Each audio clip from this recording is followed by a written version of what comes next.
guys, I'm Angie Designs and welcome back to my YouTube channel. Today I'm going to be discussing a topic that was inspired by one of my other videos, my video about tips for underage cosplayers. Due to a pattern in some of the comments, I decided a video about how to deal with convention creeps might be pretty helpful. So I'm going to be telling you how to deal with convention creeps, but also how to identify them. So first and foremost, what is the convention creep?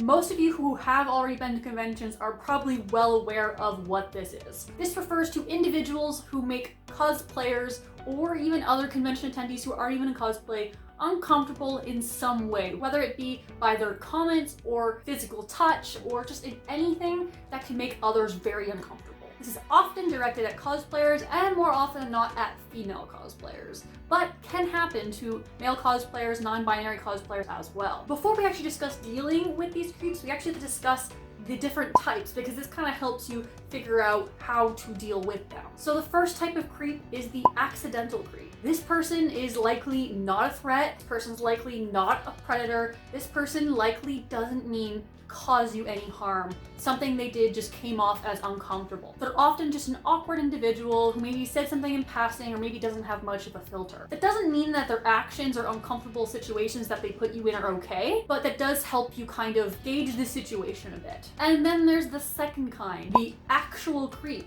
The actual potential predator, the actual person who might not have some ill intent or wants to make others uncomfortable. Some of their actions might even be borderline sexual harassment of some type. Both of these different categories, the person might not look like what you expect a creep to look like. Both of these categories might put you in comfortable situations that you weren't prepared for. They're very, very different. And they can also be really hard to tell apart from each other.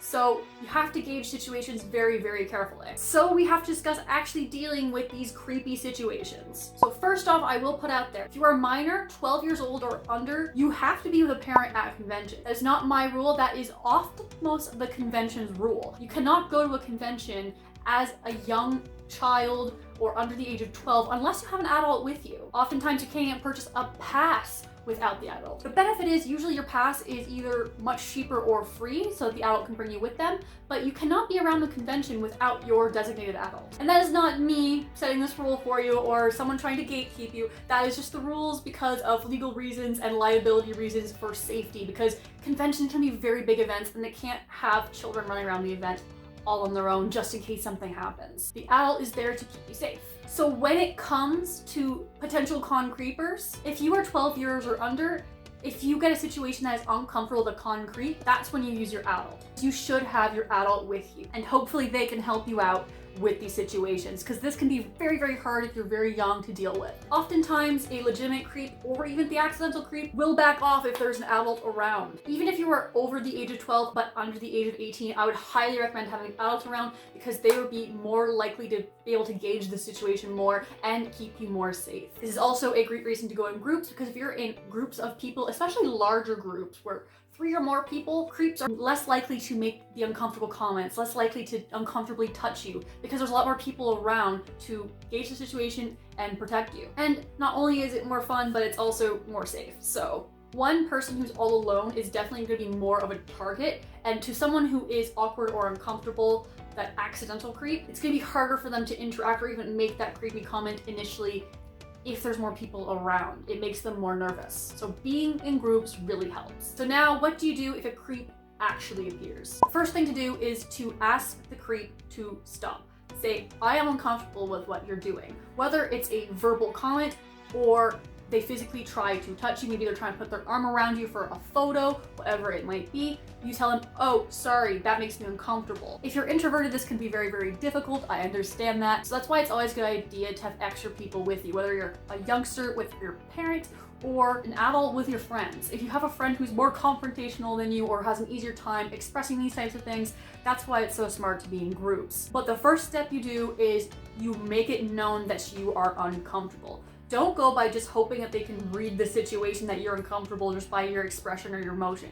You have to tell them usually. In the case of the awkward accidental creep, most of the time they will stop, because that is the last thing they want, is to make others uncomfortable. They will often apologize and hopefully it will teach them not to do that again. But then you have your more persistent creep. stops. If someone persists with their uncomfortable comments, their touching, or just their general behavior, and you've asked them to stop and they have not, that's when you have to start getting others involved. It's time to get away from the situation and get some help. Ideally, you'll want to get some convention security to help you out, because they can actually have repercussions against this person who's making you uncomfortable. They have the power to get them kicked out of the convention or even permanently banned from the event in the future, if what they're doing is enough of an offense, of course. But they can actually talk to this person and get to the bottom of the situation. That is part of their job. If you can't find security, other staff members can help you, especially at these big conventions.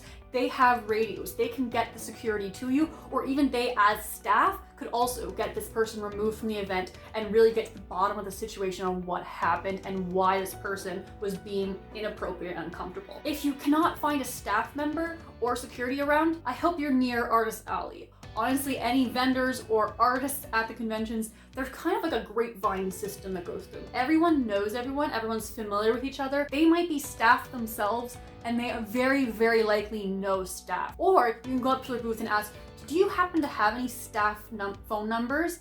I'm in an uncomfortable situation. I need to get security. Most of them will be able to help you, or at most stay with you until security gets there. I can't promise this will be the case with every artist or every vendor, but most of them have a contact within the convention to help you if you cannot find staff or security yourself. Most other people at the convention want you to be safe as well. They want others to be able to enjoy the event. They don't want you to be in dangerous situations. Now, if the creep situation gets to a point where it's physical, they are grabbing you and they're trying to maybe pull you away from crowded areas or other things like that, or they're touching you persistently even though you've asked them to stop, this is when you might need to get a little physical. I don't mean punching or kicking. I do not mean pepper spraying them. That's illegal in my country, by the way. Pepper spray, you're not allowed to have that, so you better not be pepper spraying anybody. No, what you do is you start to make a ruckus. You start to make a scene. Now, again, this can be very hard for someone who's very introverted, but making a scene and making all eyes be on this situation might be the safest thing for you to do. So if someone keeps touching you, just yell at them, hey, stop touching me, because others around you will suddenly hear that, and hopefully there's someone around who can help you. More often than not, more people are going to be willing to help than enable the creep. More likely than not, there's someone around who'll be able to get security and staff and say, hey, I just saw this happen. More likely than not, you'll be able to get out of the situation safely. Be loud. Don't worry about being annoying. Don't worry about bothering people. Be loud for your own safety. Hey, stop that. Hey, you're making me uncomfortable. Hey, don't touch me. Do not ever attack, punch, hit, pepper spray, or physically harm the person unless it gets to the point that they are dragging you away or you actually get into a physical situation. As much as you do want to protect yourself, these things will also have repercussions for you as well. I saw a lot of comments on my other video about people saying, well, I'll just carry pepper spray with me, or an adult comes up to me, I'll just kick them. That should not be the first step here, ever.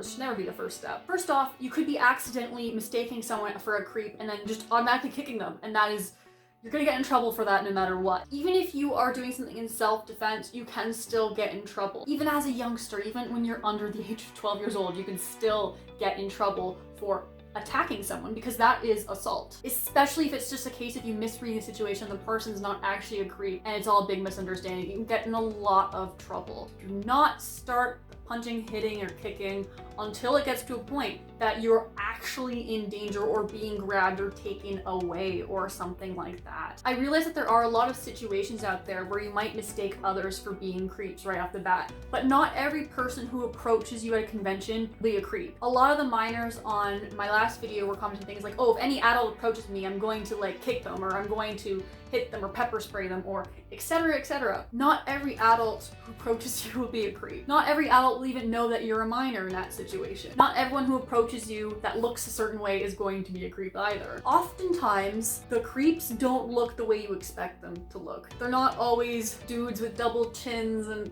scruffy beards who smell like BO with carrying their waifu body pillows, which is like the stereotype here. Sometimes the creep in question is another cosplayer. Sometimes that creep isn't a male like you might expect, because a lot of people stereotype that it's only males. Sometimes the person who makes the uncomfortable comments or touches is female. And sometimes the person who does look like the stereotype is the nicest person ever and just wants a photo, maybe not realizing that you're underage, maybe not realizing that you're someone who's uncomfortable with even talking to other people. They might just really like your costume. And if you're a minor, this is where it ties into my other video where I mentioned it might be a good idea not to cosplay from 18+ media, because adults are going to approach you assuming you're an adult if you're dressed from 18+ media. And some people just want to talk about your cosplay, or they're really excited to see you dress as a character. Maybe it's an obscure character not many people do. So not everyone who approaches you will be a creep. Not everyone who looks like the stereotypical creep will be one. And sometimes it's the most unexpected people who will end up being the most uncomfortable to be around. Sometimes it's the kindest looking person ever. Sometimes it's the other cosplayers.